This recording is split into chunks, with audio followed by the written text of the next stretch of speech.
is Search and destroy.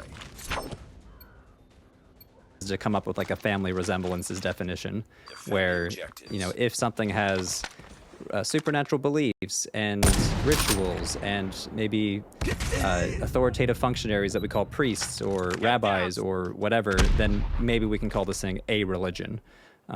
In some respects, it's easier to use it as an adjective, like this human behavior is religious. Going to a place that we think is significant and calling it a pilgrimage. Sometimes a pilgrimage looks like tourism. You go to Disney World, and that's a tourist doing a touristy sort of thing. But what if you go to Jerusalem? Suddenly, it's called a pilgrimage because it's going to a sacred spot. But so often these trips of significance go on the either side of tourism or pilgrimage, which shows that some things that we might not classically classify as religious can sometimes appear to be religious, because it's almost indistinguishable from something that's more classically religious. So that's why I like to use it almost as an adjective more than a definitive noun, because so many different things that humans do seem to be religious, and sometimes that falls under an institutional systematized ism, like, Judaism or Confucianism, and sometimes it's not quite so easily classifiable. Yeah, I mean, that's fascinating. I was just thinking about how Jordan Peterson would probably have a field day discussing whether pilgrimages to Disneyland could be considered religious in nature. But this is part of the problem. I remember the first topic that I studied as part of my theology degree was this topic of what is religion, and the tutors present it to the students almost concealing a laugh, because they know that it's, well, of course we have to start here, and of course this is a ridiculous question to think that some undergraduate 18-year-old's going to be able to answer. And one of the problems that you come across is that it's impossible to come up with a definition that is totally impenetrable. As you say, a family resemblance model is, in my experience, the most popular approach here. Maybe we should pin down what a family resemblance kind of definition is. This is like a Wittgensteinian idea. Perhaps you can just explain to the audience briefly what does it mean to define something in a family resemblance model of definition? What does that mean? Sure. I like to think of it more like a checkbox. Like if you check a certain number of boxes, then we can say this participates more in this idea of religion. It's in some respects avoiding a hard and fast definition, because it's seeding that ground. Okay, if a definition is not, if a high fidelity definition is impossible, let's check these boxes. If it checks, let's say 8 out of these 10 boxes, then we'll comfortably lump it into this thing called religion. And you can do that for anything, like you mentioned Wittgenstein, but like, what's the idea of a language? What is a game? Tic-tac-toe is a game, but also football and also Super Smash Brothers. Like, these things are vastly different, but we put them under the category game. Or language, whether sign language or semaphore with flags, or a language like English. Like, so many things fall under that category of language, and at some point you just can't come up with a definition. So family resemblance is sometimes in some respects a cheap workaround, but a useful workaround for checking some boxes if we're going to seed that ground that we can't possibly define this concept.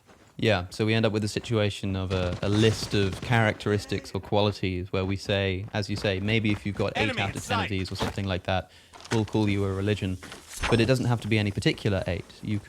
There's no one of these qualities as such that if you don't have one of those qualities, you're not a religion. It's this sort of existing mesh of. And I shouldn't say that religion can't be defined. It just can be defined 100 different ways, and oftentimes 80% of those definitions are terrible. And we see, early in the late 19th century, early 20th century, when the field of religious studies was starting to be pioneered in the universities, scholars were putting forth definitions of religion, like, religion is belief in supernatural beings. Or Rudolf Otto, famously, he was a theologian, famously said that religion is like the mysterium tremendum, like this mysterious, awe-inspiring feeling that humans feel. So it's almost like the wondrous awe that you feel in front of the divine. So religion is this mysterium tremendum.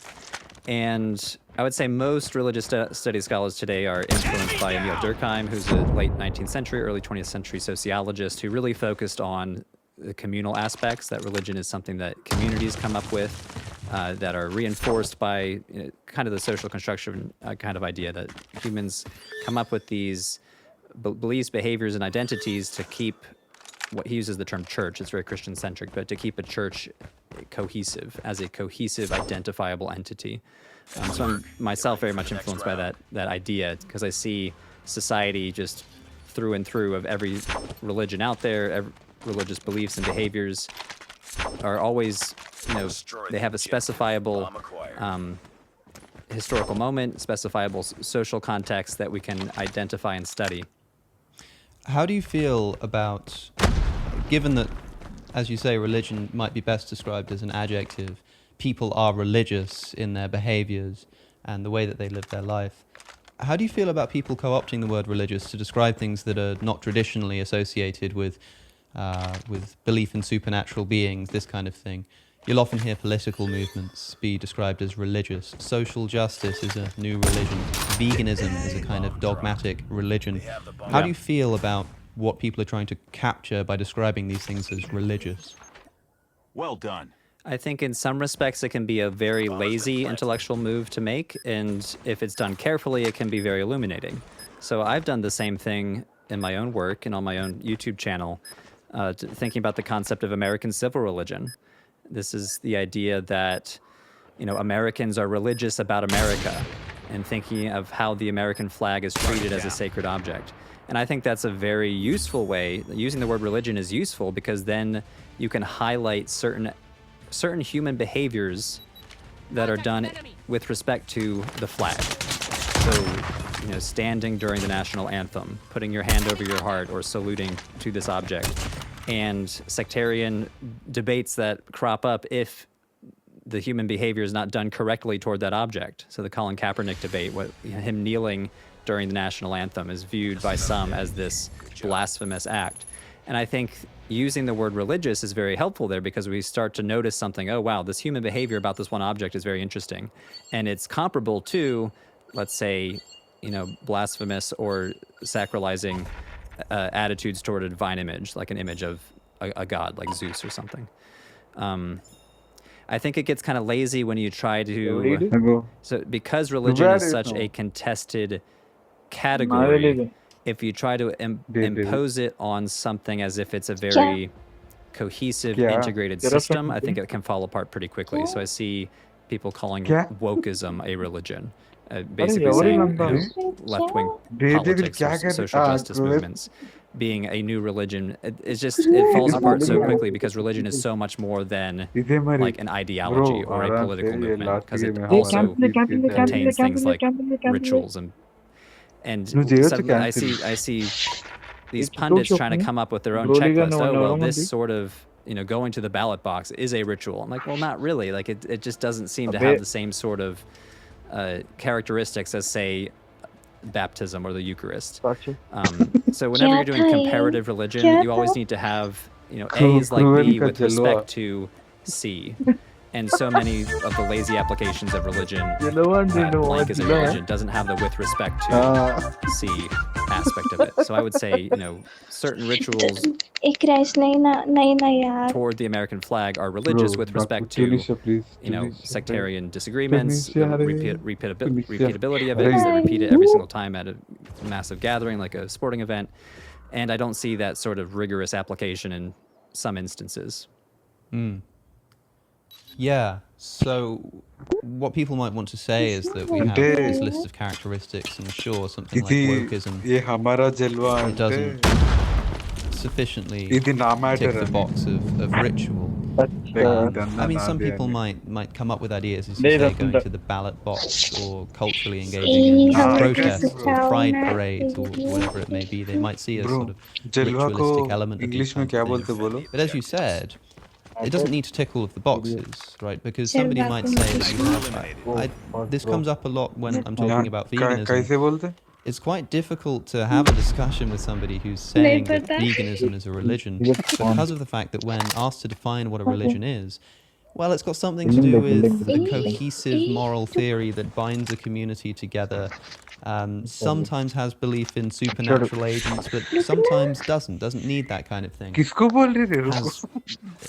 ritual going on, this kind of stuff, and it seems like something as simple as being a vegan or being on the left of politics and engaging in protests with other left-wing politicians and political activists, it ticks enough of the boxes to raise an eyebrow, you know.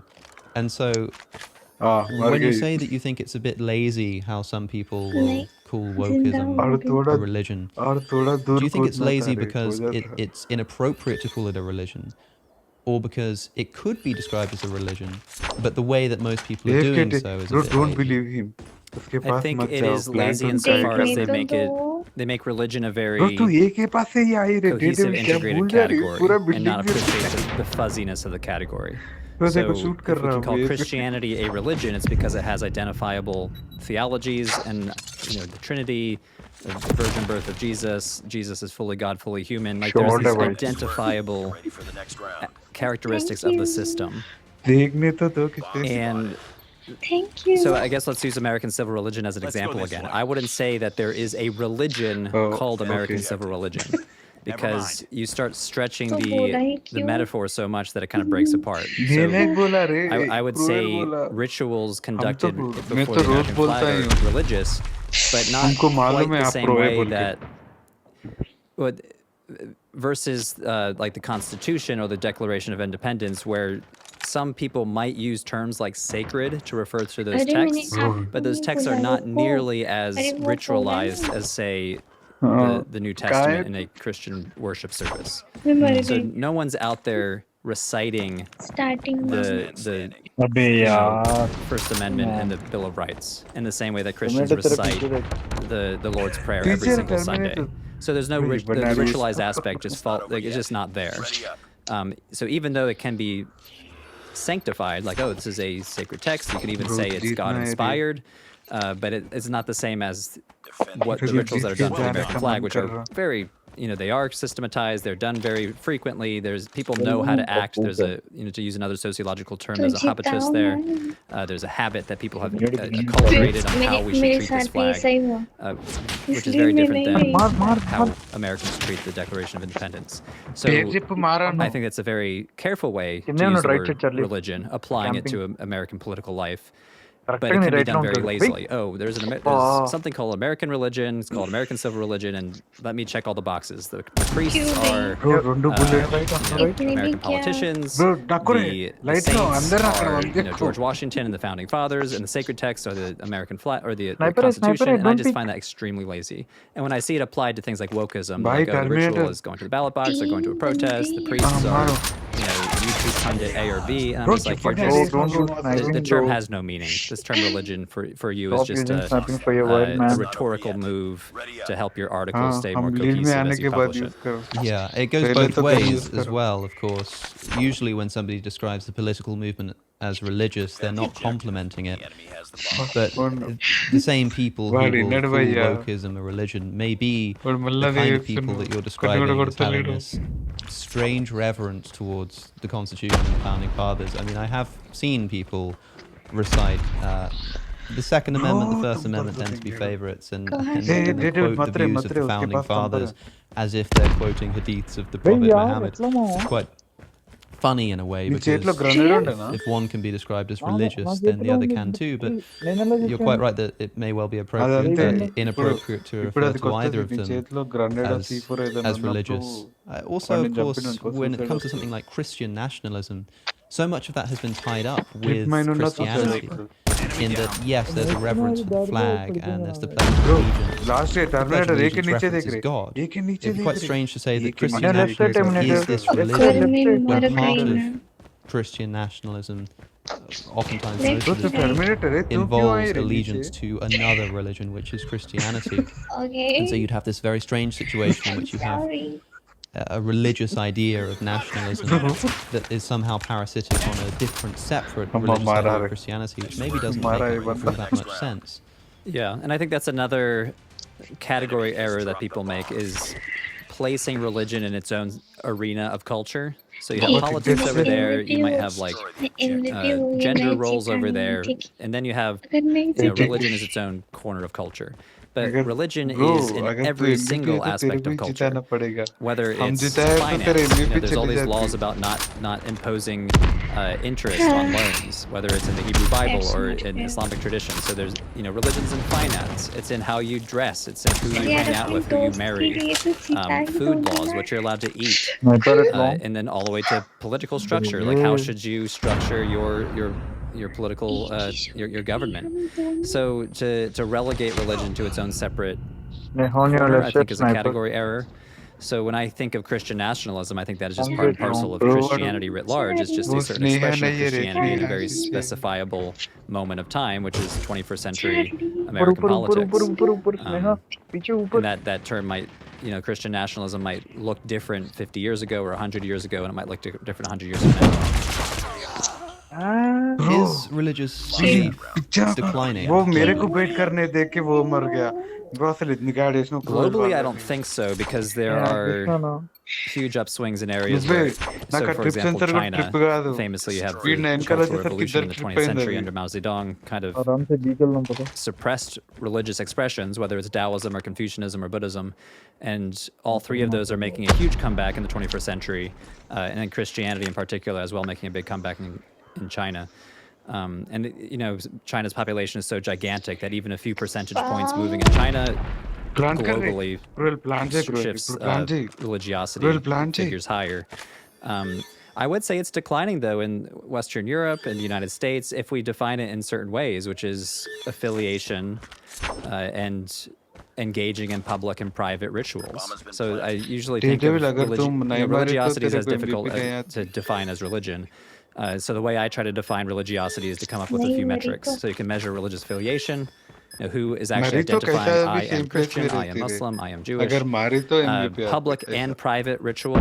So are you attending church on Sunday and doing baptisms and Eucharist and reciting the Lord's Prayer? And are you doing Christian stuff at home, private devotion or praying over your food or whatever?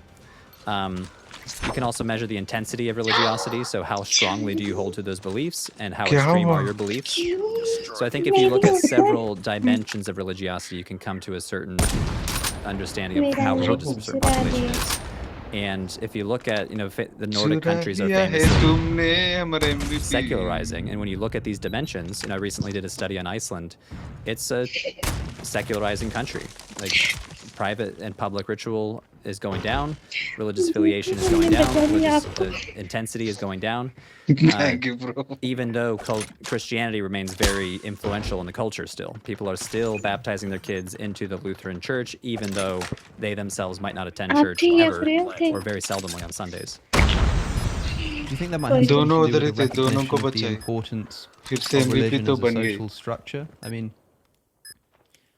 if religion is declining, at least in the West, seems to be declining in my country. As somebody who doesn't believe in God, I have to offer an explanation for why religion exists in the first place.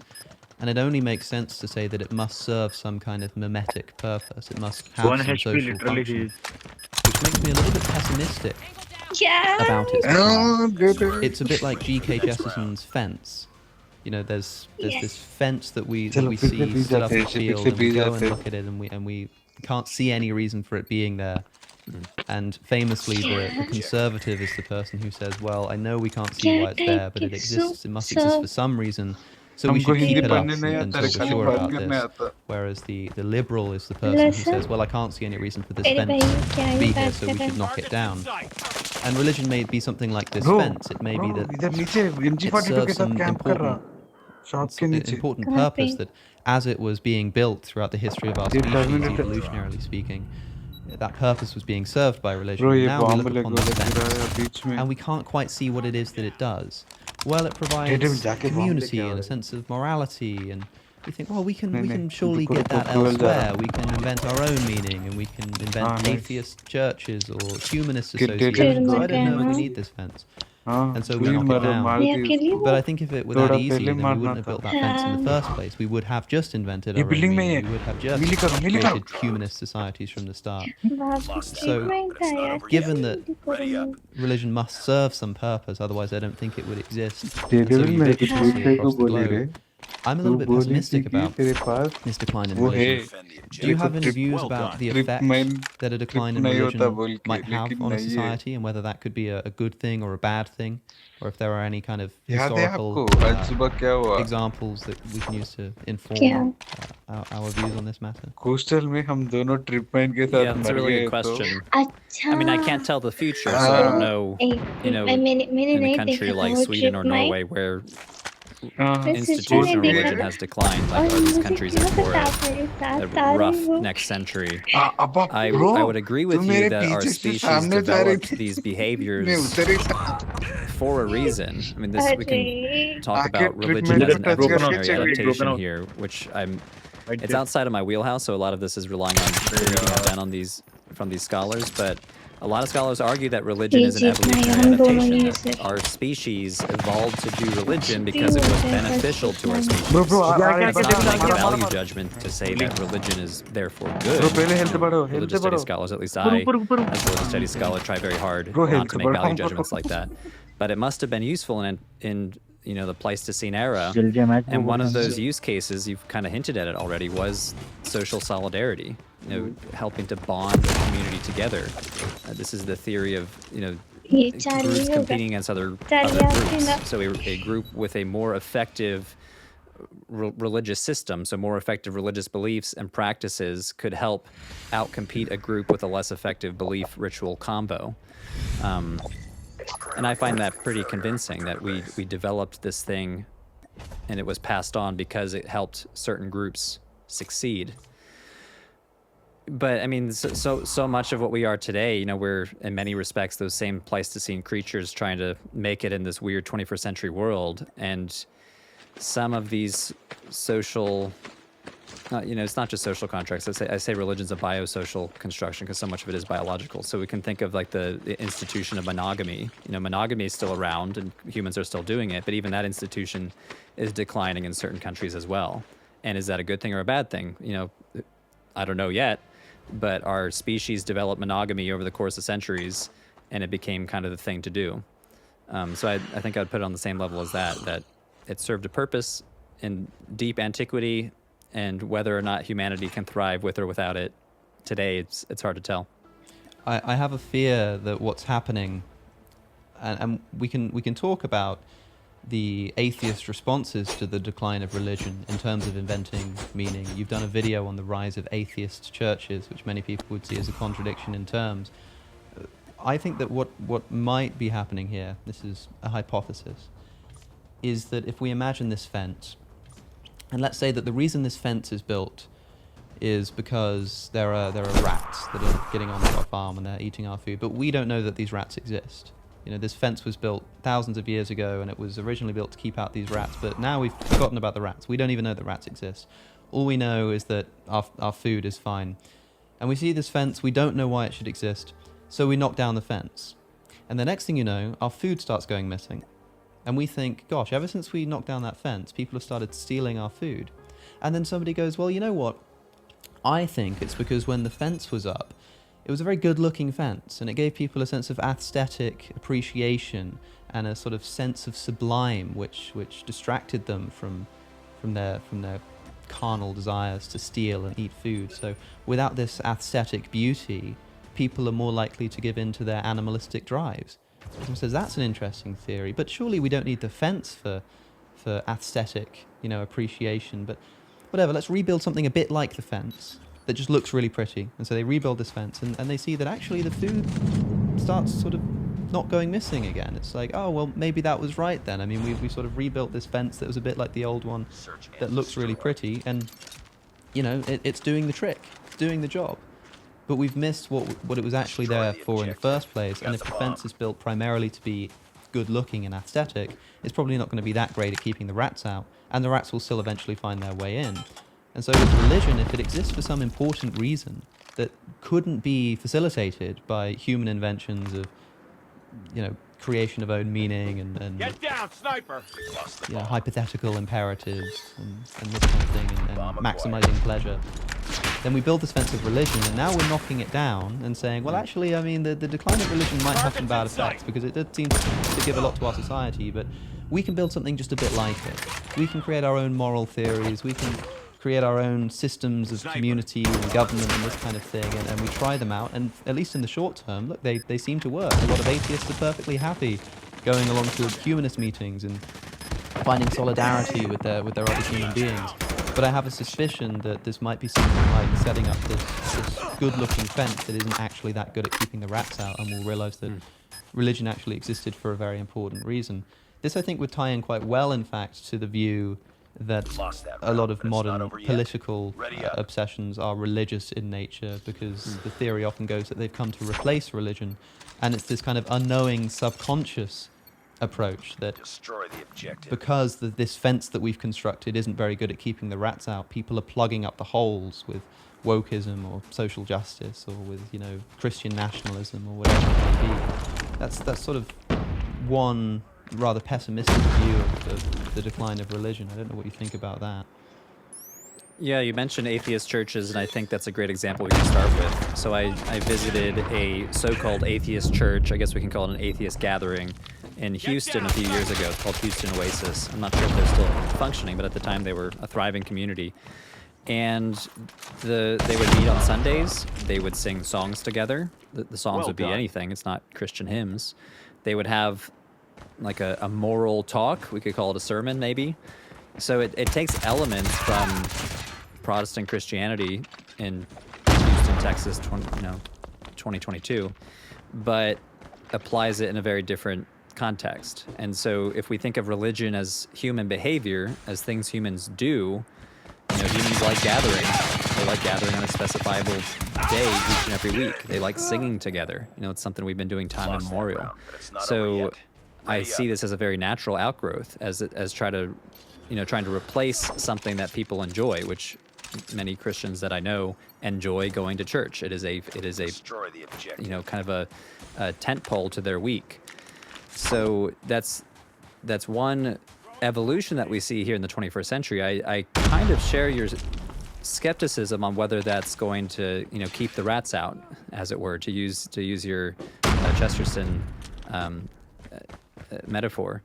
But we also see this in the corporate world. So a sociologist named Carolyn Chen recently wrote a book on religiosity in Silicon Valley and tech companies in California, where the upper management of these companies have integrated specific rituals. So whether it's meditation or a lot of it is meditation, or also speaking of your compatriots and your business as a family. So trying to build that sense of belonging. So if we think of religion as beliefs, behavior, and belonging, these Silicon Valley tech companies are trying to create senses of belonging and sets of behaviors that you do to kind of create meaning in your life and a new community in your life, all centered around your career. There's a journalist at The Atlantic named Derek Thompson who calls this workism, kind of replacing religion with work. So, again, I think it would be lazy to say this is therefore a religion, but I would say certain elements of these are religious. Going to a gathering on a Sunday and singing together in a group is religious insofar as it looks like, Christian service on a Sunday morning. But I mean, part of the power of religion and its ability to have communities thrive is the strictness in some respects. And so a lot of sociologists have found that strict religions, or religions that have high barriers of entry and high cost rituals that you do to prove that you're part of the group, succeed the most. So ultra-Orthodox Judaism in Israel, growing massively fast because they have higher barriers of entry and higher barriers to prove that you are part of the group. The Amish in the United States, their population has doubled in 20 years. And it's birth rates, obviously, but also just having what's called high, costly signaling. So signaling to your fellow people in your religion that, hey, I am part of this, and to prove that I'm part of this, I'm not going to engage in sex, I'm not going to drink alcohol, I'm going to, attend this meeting every single Sunday and be very visible about it. those, just on a very social and psychological level, those behaviors help the group stay together and grow faster and bigger. Versus, let's say, like the liberal Protestant denominations in the United States are some of the fastest dropping, sloughing off members because they just have lower barriers of entry and require less costly signaling. So when I look at Houston Oasis, there's no barrier to entry. If you want to come, go ahead. And there are no costly signals that you need to do to prove that you're a part of it versus just showing up on a Sunday. So lacking those costly signaling rituals, I am skeptical about these groups thriving into the 22nd century, if you will. And do you think that's about sunk cost, essentially? As a social tool here, if you make people pay a heavy price to enter into your community, then even if they start harboring doubts and thinking maybe this isn't really for me, they think, but look, I've done all of this stuff, I've paid all this money, I've given up this job, I've stopped talking to my family, I've cut off my foreskin, whatever it may be.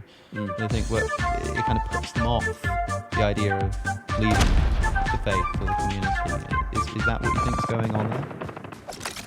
Honestly, I don't think so. I mean, some of these same studies show that members of strict religions also have very high rates of happiness, like a high sense, like I belong here, I have meaning here, I have the keys to knowledge about the universe, like we are the correct group.